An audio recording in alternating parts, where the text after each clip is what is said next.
চেষ্টা ছিল, তবে এখন প্রশ্নটা হচ্ছে নির্বাচন নিয়ে, সামনে উপজেলা নির্বাচন। দেখুন, আমাদের সাবেক নির্বাচন কমিশনার পটুয়াখালীর মানুষ, তার প্রতি পরিপূর্ণ সম্মান রেখেই বলবো যে তিনি আঞ্চলিক উচ্চারণে নির্বাচন বলতে পারতেন না, বলতেন নির্বাচন। তো এখন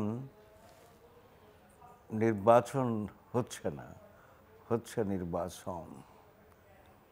এখন বাংলাদেশে মানুষ ভোট দিতে পারে কি না, যেমন আমি ভোট দিয়েছি গত নির্বাচনে, জাতীয় নির্বাচনে। ভোট দিতে গিয়ে আমার কেন্দ্রে আমি কিন্তু ভোটারের ভিড় দেখিনি, কর্মীদের ভিড় দেখেছি, জনসংখ্যা খুবই কম। তারপরে 3টা পর্যন্ত 24-25% ভোট পড়েছে বলল চ্যানেলগুলো। 4টার দিকে যে চ্যানেলগুলো বলতে শুরু করলো 40% ভোট পড়েছে। তো 1 ঘন্টার মধ্যে এত সংখ্যক ভোট কি করে বাড়লো আমার মাথায় ঢোকে না।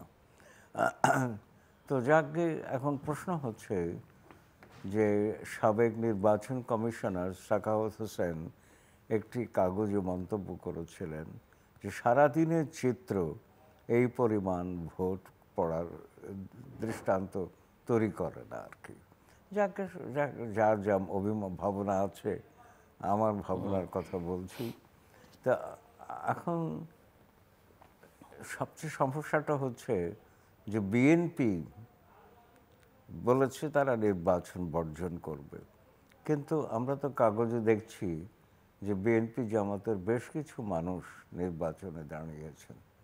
সর্বসাম্প্রতিক যে ব্যারিস্টার মাহমুদুল খোকন, তাকে জাতীয়তাবাদী দল থেকে বহিষ্কার করা হয়েছে, কিন্তু তিনি নির্বাচিত হয়ে তার পদটি গ্রহণ করেছেন। এখন কথা হচ্ছে যে কোনো নির্বাচনই হোক, আমি আসবার আগে টেলিভিশনের খবর শুনছিলাম, সেখানে দেখলাম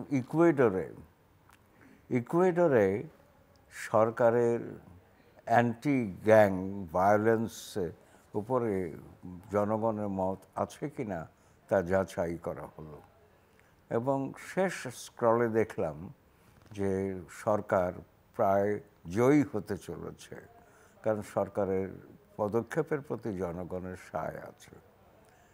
তো এবং তারা যে বাক্সে ভোট দিচ্ছে কাগজ, সেটাও কাগজের বাক্স।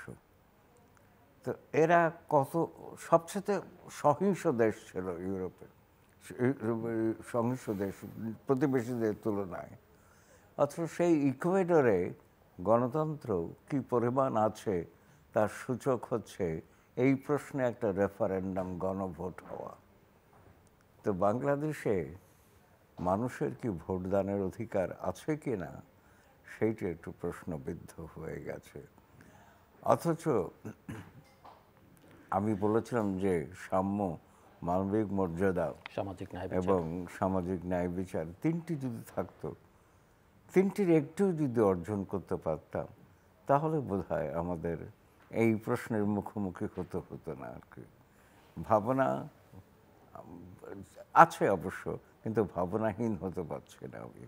এটা নুরুল কবির, সেটা তো একটা দুর্ভাবনার জন্ম হওয়ার কথা।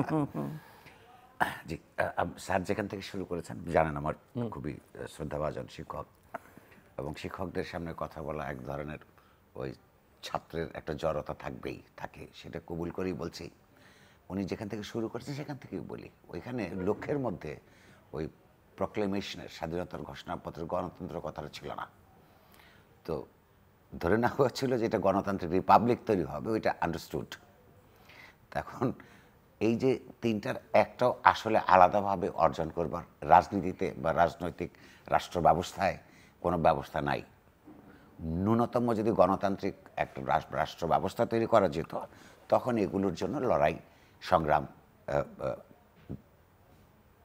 বিতর্ক ইত্যাদির মধ্য দিয়ে একটা জায়গায় যেত। আমরা এই 53 বছরে একটা রাষ্ট্রটার কোনো গণতান্ত্রিক কাঠামো, যেটার মধ্যে রাষ্ট্রের প্রতি স্তরে স্তরে মানুষের কাছে জবাবদিহিতা থাকবে ব্যবস্থা। আমাদের এই রুলিং ক্লাসের বিভিন্ন দল সংগঠন যে ক্ষমতায় ছিল তারা এটা করতে পারেনি বা করেনি। ধরুন সর্বশেষ এইটা যদি আপনি আদৌ জাতীয় নির্বাচন যেটাকে বলা হয় যে আদৌ যদি এই যে প্রহসনমূলক এই ব্যবস্থাটাকে এক পার্টির এই ব্যবস্থাটাকে যদি নির্বাচন বলেও এন্ড অফ দি ডে যে জাতীয় সংসদ তৈরি হলো তার চারিত্রিক বৈশিষ্ট্যটা শ্রেণীগতভাবে আপনি লক্ষ্য করুন। এখানে আওয়ামী লীগ সহ এবং তার সঙ্গে কথাবার্তা বলেই সিট ভাগাভাগির মাধ্যমে যারা যারা ক্ষমতায় এমপি হিসেবে এসছেন সংসদ গঠন করতে তারা প্রত্যেকেই কোটিপতি। এটা যারা নির্বাচনের পরে এবং প্রতিদ্বন্দ্বিতা শুরু বাছাই পর্ব শেষ হওয়ার পরে এই যে প্রার্থীদের যে দেওয়া যে নির্বাচন কমিশনের কাছে যে তার হলফনামা থাকে সেইখান থেকে দেখা যাচ্ছে যে কোটিপতি ছাড়া এখানে কোনো প্রার্থী নাই। মানে ন্যূনতম কোটিপতি মানে 1 কোটি, এর থেকে গড়ে দেখা গেছে 25 কোটি টাকার মতো করে মালিক তারা গড়ে। দ্বিতীয়ত হচ্ছে এদের শতকরা আপনার 78 থেকে 79% প্রত্যক্ষভাবে ব্যবসায়ী।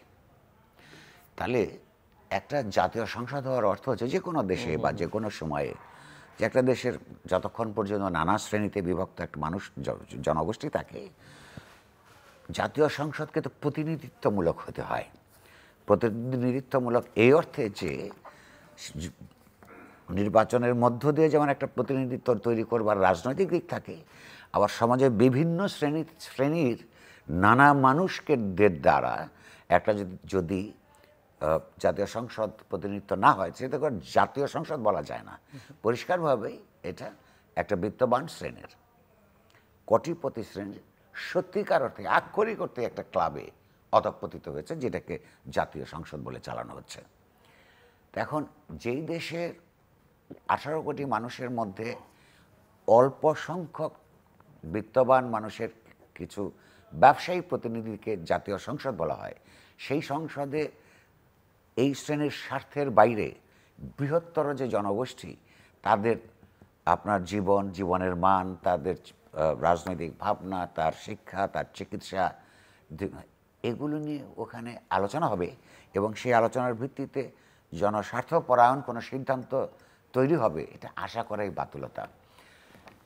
আমি ইদানিং প্রায়ই বলি, আমি লিখেছি ওই ব্যাপারে, যে আবার মনে হয় যে রিপাবলিকটা তৈরি করবার কথা ছিল স্বাধীনতা যুদ্ধের মধ্য দিয়ে একটা গণতান্ত্রিক রিপাবলিক, সেটা আমরা তৈরি করতে পারি নাই। একটা দ্বিতীয় রিপাবলিকের জন্য সংগ্রাম করা ছাড়া, নতুন সংগ্রাম রচনা করা ছাড়া আর কোনো পথ নাই যেটা সমাজের সর্বস্তরের সকল শ্রেণীর মানুষকে সত্যিকার অর্থে প্রতিনিধিত্ব করবে, তার স্বার্থ রক্ষার জন্য চেষ্টা করবে, আইন প্রণয়নের ক্ষেত্রে তার একটা প্রতিফলন থাকবে, এক ধরনের জবাবদিহিতামূলক সরকার প্রতিষ্ঠা করা যাবে। এটা না করা পর্যন্ত এই কোটিপতিদের ক্লাব থেকে বাংলাদেশ কোনো গণতান্ত্রিক আচরণ, গণতান্ত্রিক সিদ্ধান্ত, জনস্বার্থপরায়ণ নীতি আশা করতে পারে না বলে আমার ধারণা। জি, প্রফেসর সৈয়দ আনোয়ার হোসেন কোটিপতিদের ক্লাবের কথা বলছিলেন, নুরুল কবির সংসদের কথা, এবং কিছু মানুষ বাংলাদেশে ফুলে ফেঁপে এত টাকার মালিক হয়েছে যে এখন বৈষম্যটা আরও দৃশ্যমান হচ্ছে প্রতিনিয়ত। এবং এই হিসেবটা শুধু যে বিরোধীরা বলছে বা গবেষকরা বলছেন তাই নয়, সরকারের হিসেবেও এখন বিবিএসের হিসেবে পরিসংখ্যানও দিচ্ছে যে চিত্র আসলে কোথায় খুব একটা সুখকর বা স্বস্তিকর নয়।